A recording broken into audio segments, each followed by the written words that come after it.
এই যে মহাত্মা গান্ধী জাতীয় কর্মসংস্থান কর্মসূচি, মহাত্মা গান্ধী সম্পর্কে নরেন্দ্র মোদী বিদেশে গিয়ে মালা চড়ান, বিভিন্ন ভাবে মহাত্মা গান্ধীকে ব্যবহার করেন, কিন্তু মহাত্মা গান্ধীকে সহ্য করতে পারেন না।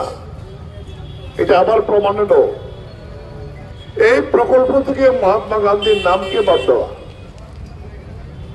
তার জায়গায় নাম এসেছে রামজি। কারণ মহাত্মা গান্ধীর নামের সঙ্গে নাথুরাম গডসের নাম আসে, মহাত্মাকে খুন করেছিল, মানুষের মনে চলে আসে।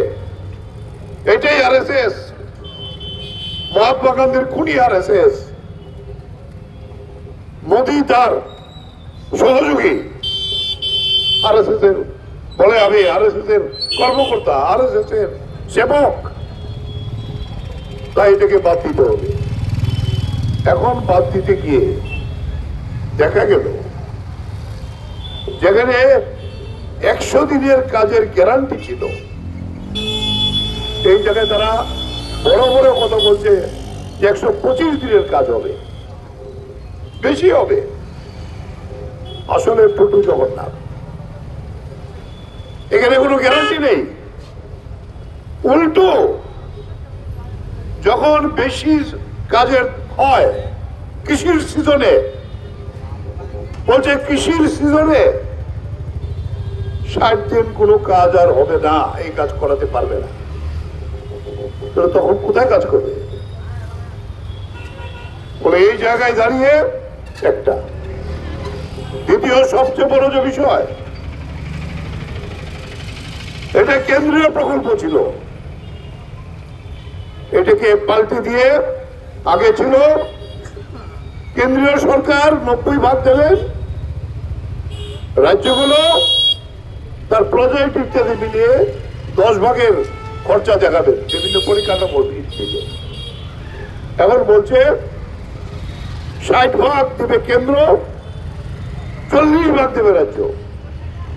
যদিও বলেছে উত্তর পূর্বাঞ্চলের রাজ্যগুলো 10% হবে, উত্তর পূর্বাঞ্চলে তো টাকাই দেয় না এখন।